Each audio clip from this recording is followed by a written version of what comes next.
ನಮಸ್ಕಾರ. ಆರ್ಫ ನ್ಯೂಸ್ಗೆ ಸ್ವಾಗತ. ಬಳ್ಳಾರಿ ನಗರದ ವಿವಿ ಸಂಘದ ಶೆಟ್ರು ಗುರುಶಂತಪ್ಪ ಸಂಯುಕ್ತ ಪದವಿ ಪೂರ್ವ ಕಾಲೇಜಿನಲ್ಲಿ ಮಂಗಳವಾರ ಕಲ್ಯಾಣ ಕರ್ನಾಟಕ ಉತ್ಸವ ಮತ್ತು ಹೈದರಾಬಾದ್ ಕರ್ನಾಟಕ ವಿಮೋಚನಾ ದಿನಾಚರಣೆಯನ್ನು ಆಚರಿಸಲಾಯಿತು.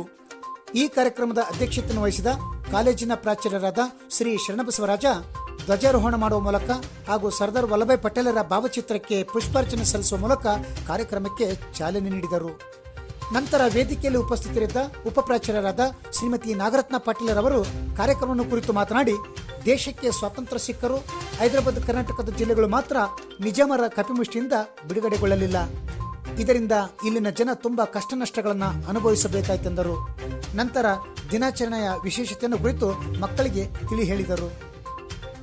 ಈ ಸಂದರ್ಭದಲ್ಲಿ ವಿಶೇಷ ಉಪನ್ಯಾಸ ನೀಡಿದ ಕಾಲೇಜಿನ ಇತಿಹಾಸ ಉಪನ್ಯಾಸಕರಾದ ಟಿ ರುದ್ರಗೌಡ ಮಾತನಾಡಿ, ಹೈದರಾಬಾದ್ ಕರ್ನಾಟಕದ ಜಿಲ್ಲೆಗಳನ್ನು ನಿಜಾಮನ ಕಪಿಮುಷ್ಟಿಯಿಂದ ಬಿಡಿಸಿ ಭಾರತಕ್ಕೆ ಸೇರಿಸಿದಂಥ ಕೀರ್ತಿ ಸರ್ದಾರ್ ವಲ್ಲಭಾಯ್ ಪಟೇಲರಿಗೆ ಸಲ್ಲುತ್ತದೆ ಎಂದರು.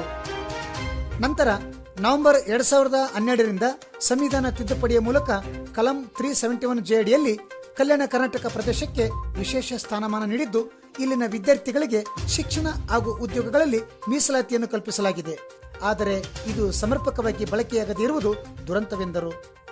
ನಂತರ ಮಾತನಾಡಿ, ನಮ್ಮ ಅವಿಭಜಿತ ಬಳ್ಳಾರಿ ಜಿಲ್ಲೆಯನ್ನ ಈ ಸೌಲಭ್ಯದ ವ್ಯಾಪ್ತಿಗೆ ಸೇರಿಸಲು ನಿರಂತರ ಓಡಾಡಿದ ಹಾಗೂ ಶ್ರಮಿಸಿದಂಥ ಡಾಕ್ಟರ್ ಸಿರಿಗೆರೆ ಪನ್ನರಾಜರವರನ್ನ ಈ ಸಂದರ್ಭದಲ್ಲಿ ಸ್ಮರಿಸಿದರು. ಈ ಕಾರ್ಯಕ್ರಮದಲ್ಲಿ ಹಿರಿಯ ಉಪನ್ಯಾಸಕರಾದ Shri B Panchaksharappa, K B Veerabhadrappa, doctor ಸಂಪಿಗೆ ನಾಗರಾಜ್ ಹಾಗೂ ಶಾಲಾ ಕಾಲೇಜಿನ ಅನೇಕ ಬೋಧಕ ಹಾಗೂ ಬೋಧಕೇತರ ಸಿಬ್ಬಂದಿಗಳು ಉಪಸ್ಥಿತರಿದ್ದರು. ಪ್ರೌಢಶಾಲೆಯ ದೈಹಿಕ ಶಿಕ್ಷಣ ಶಿಕ್ಷಕರಾದ ಶ್ರೀ ಶರಣಬಸವನಗೌಡ ಕಾರ್ಯಕ್ರಮವನ್ನು ನಿರ್ವಹಿಸಿದರು.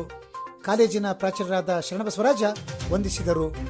ವರದಿ BH ಶರಣಪ್ಪ, ಜಿಲ್ಲಾ ವರದಿಗಾರರು, ಆರ್ಫ ನ್ಯೂಸ್, ಬಳ್ಳಾರಿ.